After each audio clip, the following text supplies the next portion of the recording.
Ramadan 2025, le Premier ministre, le ministre de l'administration territoriale et de la décentralisation, le général de division Abdoulaye Maïga sur le terrain, le chef du gouvernement adopte la méthode de mieux voir que de se faire raconter. Après 4 entrepôts visités, les satisfaits rassurés quant à la disponibilité des produits essentiels et à bon prix pour que les Maliens passent un bon mois de Ramadan.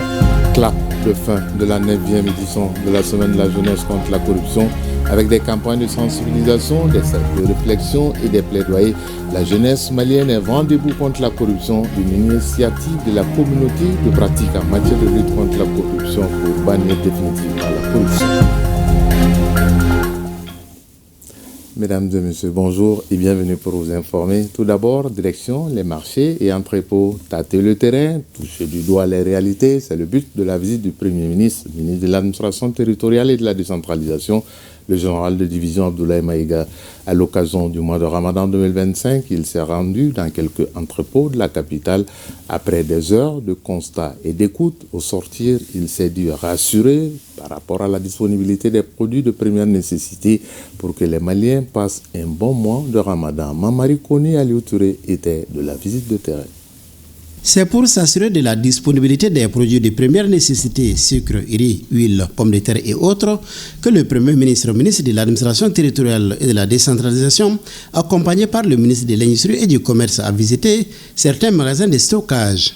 Première étape de la visite, la société Mamadou Diera. En termes de quantité pour le riz, opération qui a été mise en place, déjà nous on a à 10 000 tonnes. Bon, il y a le 10 000 aussi qui est en cours d'évacuation.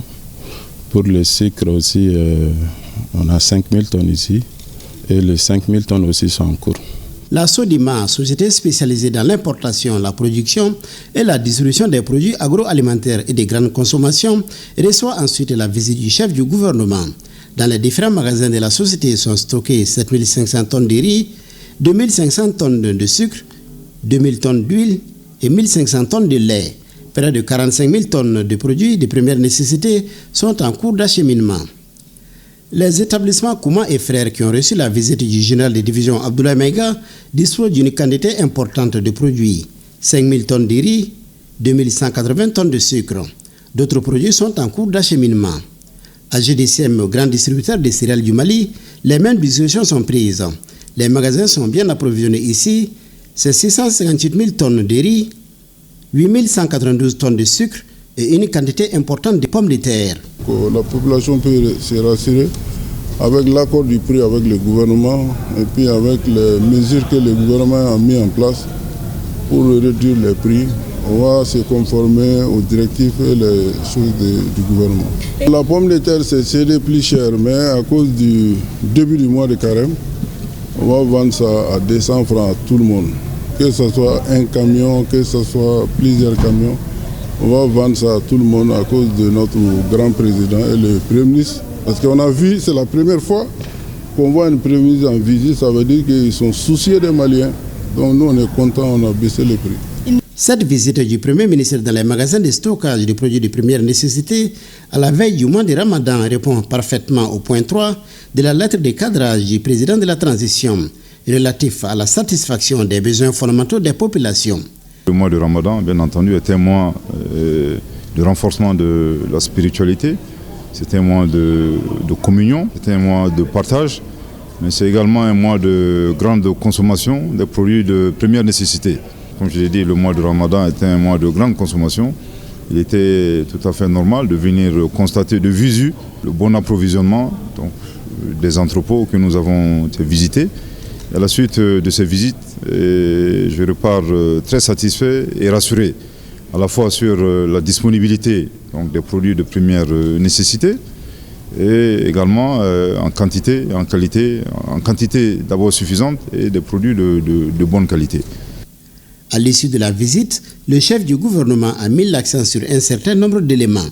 La constitution d'un stock de sécurité de 25 000 tonnes de sucre, Nsoukala et Soukala. Bien entendu, la suspension de la TVA sur un certain nombre de produits de première nécessité. Également la réduction de la base taxable, aussi bien pour des aliments de volaille, également des aliments de poisson.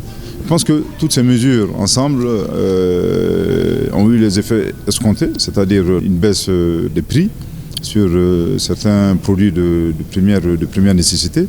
Donc je voudrais, au nom du chef de l'État, féliciter M. le ministre de l'Industrie et du Commerce et l'ensemble de ses collaborateurs, mais féliciter également tous les opérateurs économiques pour leur engagement patriotique. C'est de cela qu'il s'agit. Également appeler les missions de contrôle du ministère de l'Industrie et du Commerce à veiller au cas de spéculation éventuellement qui peuvent être observées ici et là. Au sortir de cette visite du terrain, on peut affirmer sans risque de se tromper que les stocks sont bien disponibles. Il ne reste qu'à souhaiter bon ramadan aux fidèles musulmans. Et aujourd'hui, c'est le premier jour du mois de Ramadan. Nous vous souhaitons un très bon mois de Ramadan et prions pour la paix, la cohésion sociale et le vivre ensemble dans notre pays, le Mali.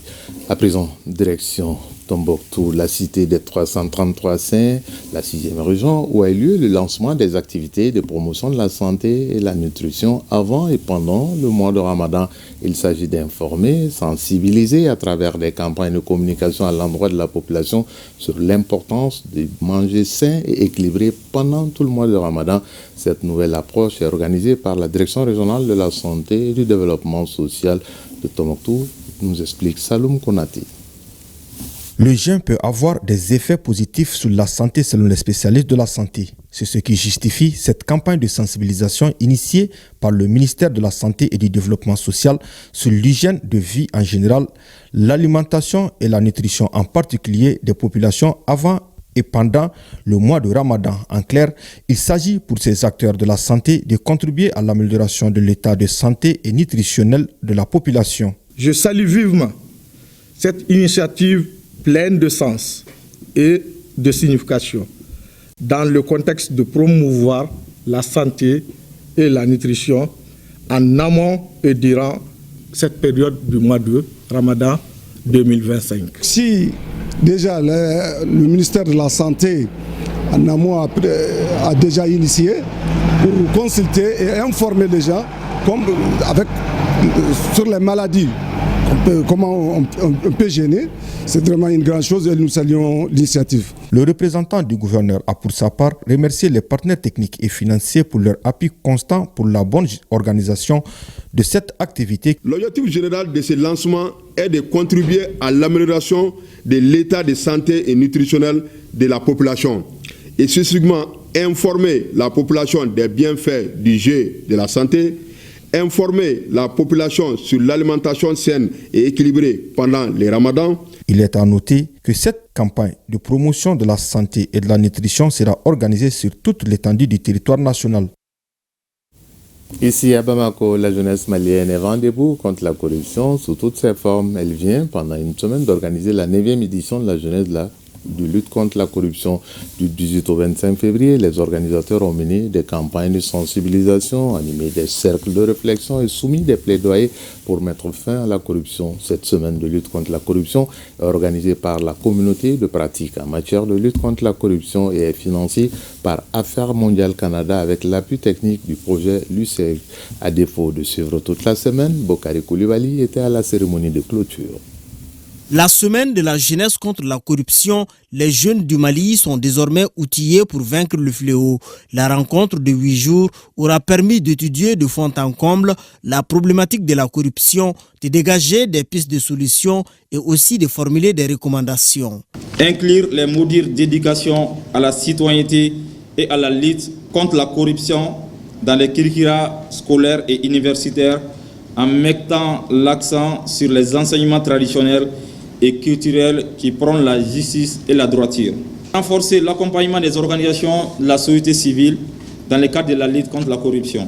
À Bamako, nous avons eu l'occasion de sensibiliser et d'informer plus de 3000 jeunes, femmes, filles, enfants et personnes vivant avec un handicap et 500 personnes dans les régions de Kaï, Koulikoro, Sékou, Sikasso, Mopti et Gao. La lutte contre la corruption est une lutte de longue haleine et les jeunes constituent les acteurs primordiaux de cette lutte, une conviction des autorités de la République.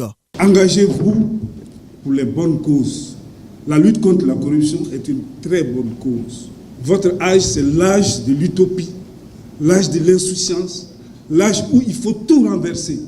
Et cet âge vous permet de dire non à la corruption. Monsieur le ministre de la Jeunesse et des Sports, Monsieur Abdoulkatim Ibrahim Fomba, il espère que d'ici la 10e édition, il y aura plus de jeunes qui vont s'engager dans la lutte contre la corruption et nous espérons sur un Mali meilleur. Les partenaires techniques et financiers, notamment le projet LUCEG, l'OCLEI et l'ambassade du Canada au Mali, ont tour à tour félicité la qualité des résultats obtenus durant la semaine. Les différentes parties se quittent dans l'espoir de se retrouver pour la 10e édition avec un Mali exempt de toute corruption. D'un engagement à un autre, cette fois-ci à Sikasso, en 3e région, l'association des conducteurs routiers et artisans du Mali-Koura vient de mener une vaste campagne de sensibilisation sur l'assurance volontaire au profit des travailleurs du secteur informel de la région. L'initiative vise à informer, rassurer et encourager l'adhésion à ce régime à des conditions adoptées à leur revenu.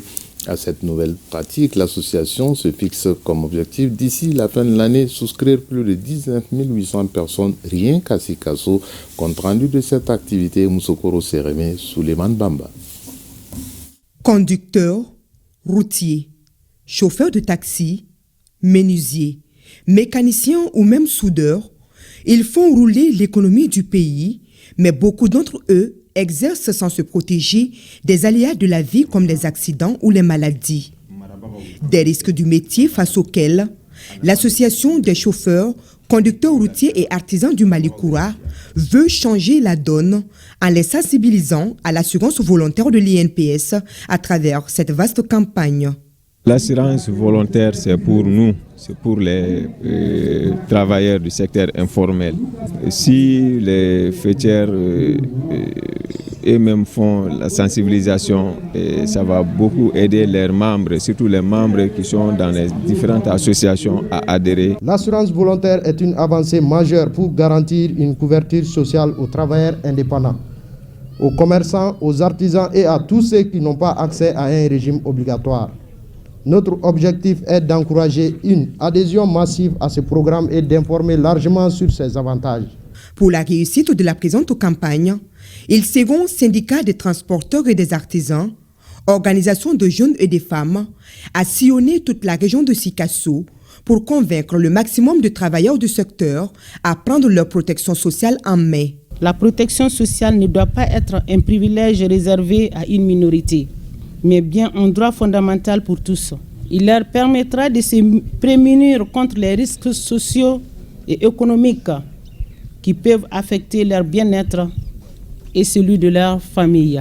D'ici fin 2025, l'association ambitionne de changer le quotidien de nombreux travailleurs non salariés avec une adhésion massive de plus de 19 800 acteurs qui font tourner l'économie au quotidien. Le lancement de la présente campagne est marqué par la remise des fiches d'adhésion aux premiers assurés de la région.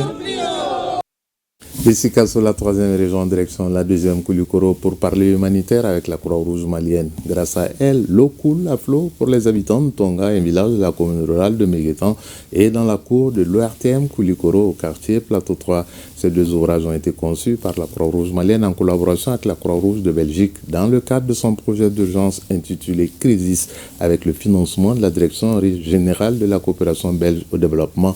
Découvrons avec Djemba Moussa Konaté l'importance de ces deux forages d'eau potable.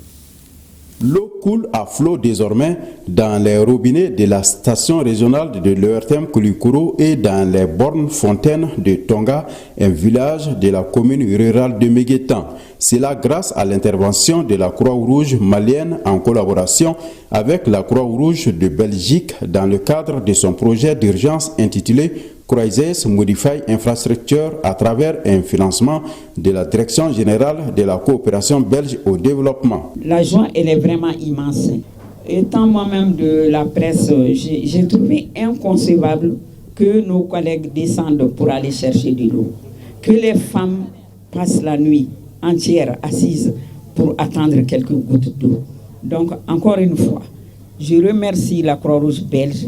L'ouvrage de Tonga est une pompe à motricité humaine qui a été modifiée en adduction d'eau solaire et celui de l'ORTM a consisté à la réhabilitation de son forage qui a une profondeur de 91 mètres avec un débit de 2 mètres cubes par heure.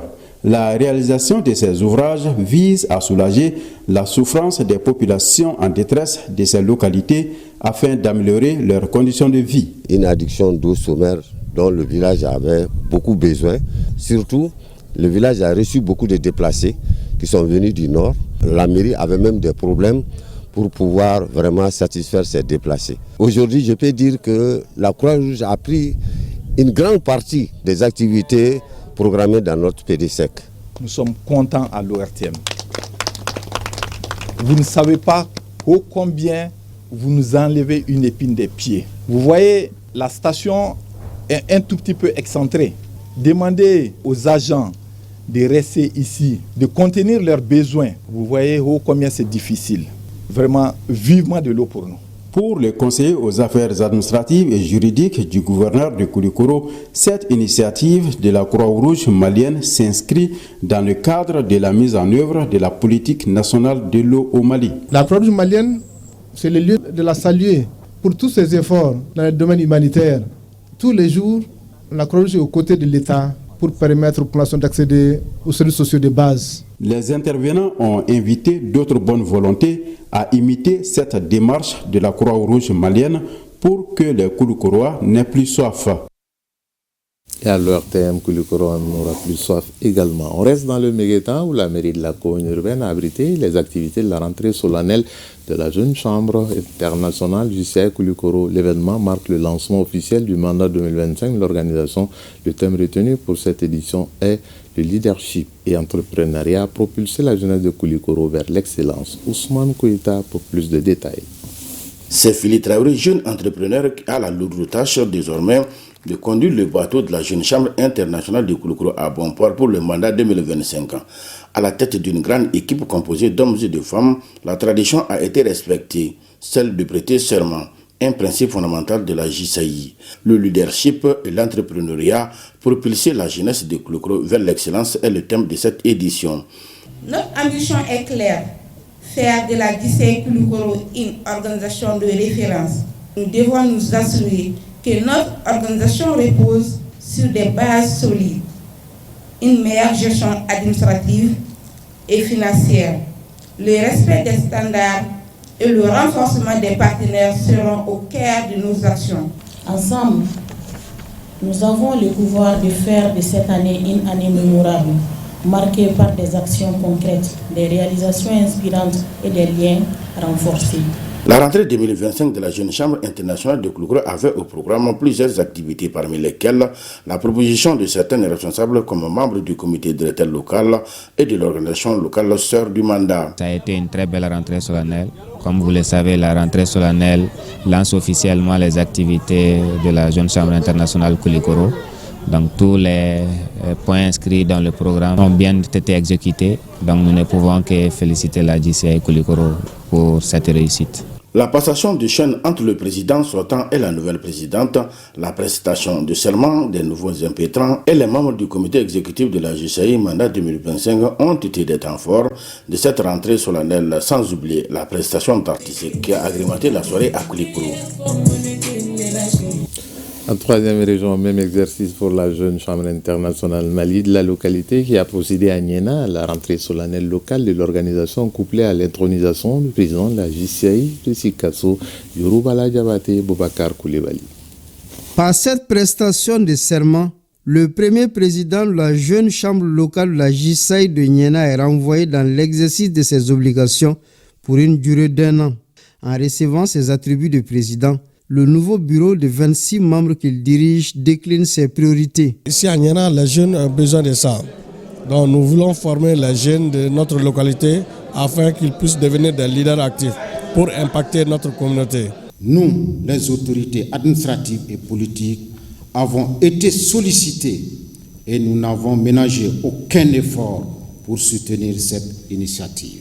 Cette rentrée solennelle couplée à l'intronisation de la JCI de Niena a pour thème « Entrepreneuriat et leadership jeune, vecteur de développement local, la JSAI de Niena s'engage.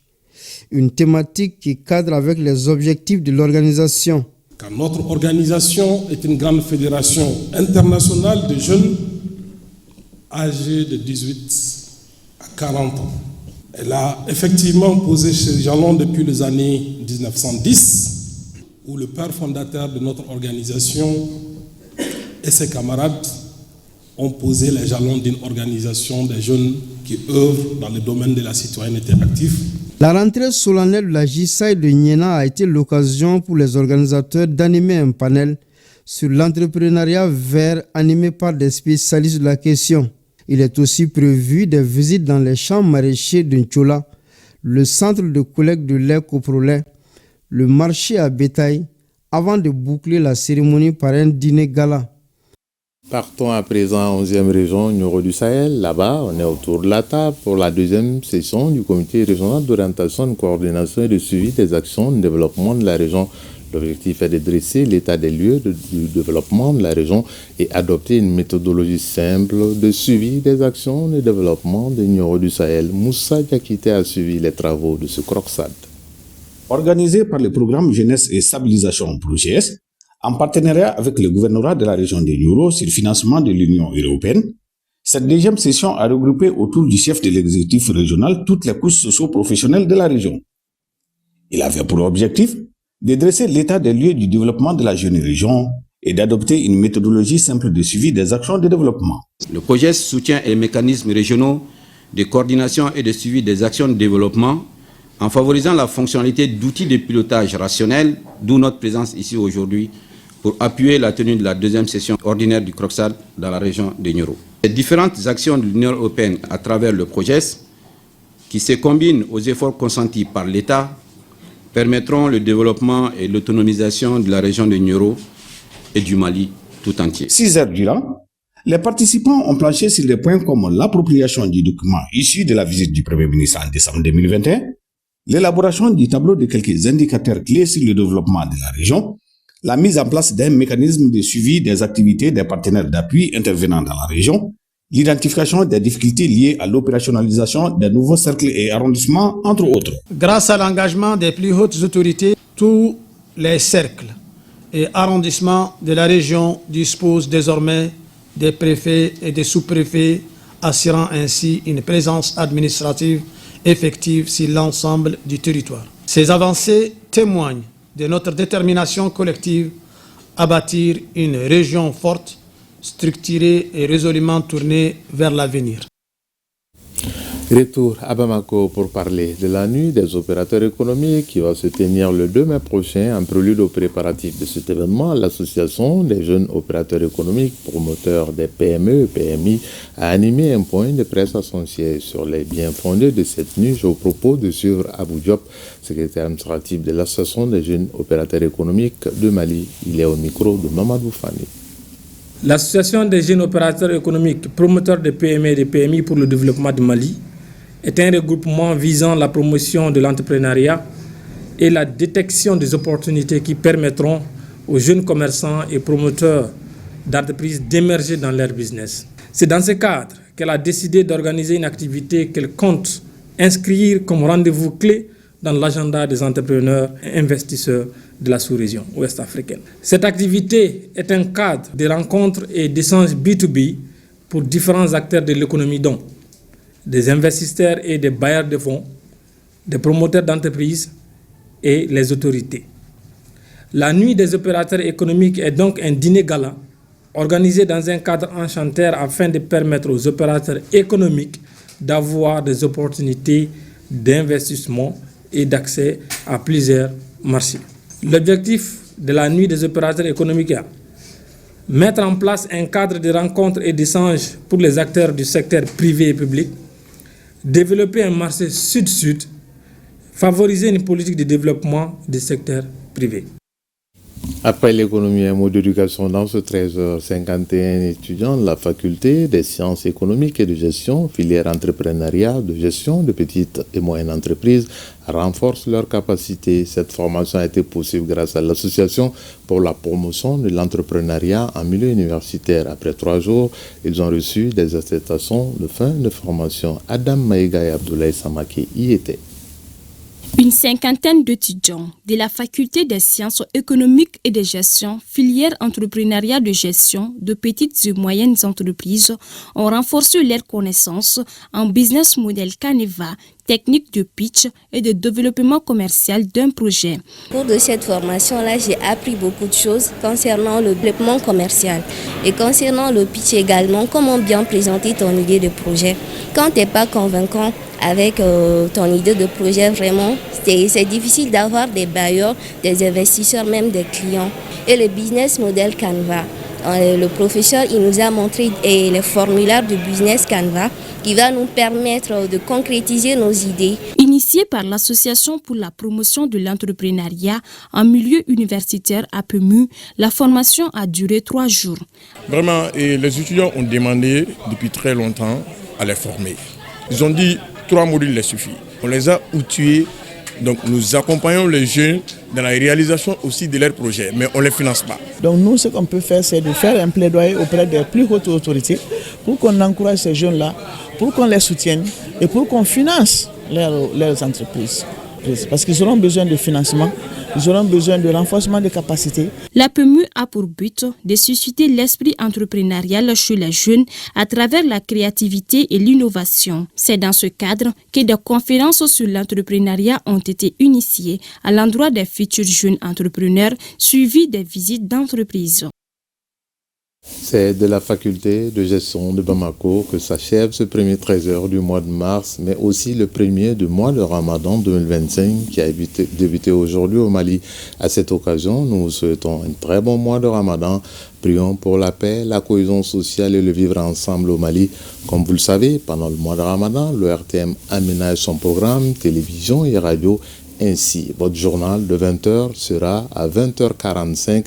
D'ailleurs, pour le premier de ce mois, vous retrouverez ce soir Khadija Toukoni, le journal en langue nationale à 17h30 au lieu de 19h sur la radio nationale. Le journal de 19h30 est décalé à 20h30 et pas de 22h30 tout le mois de Ramadan.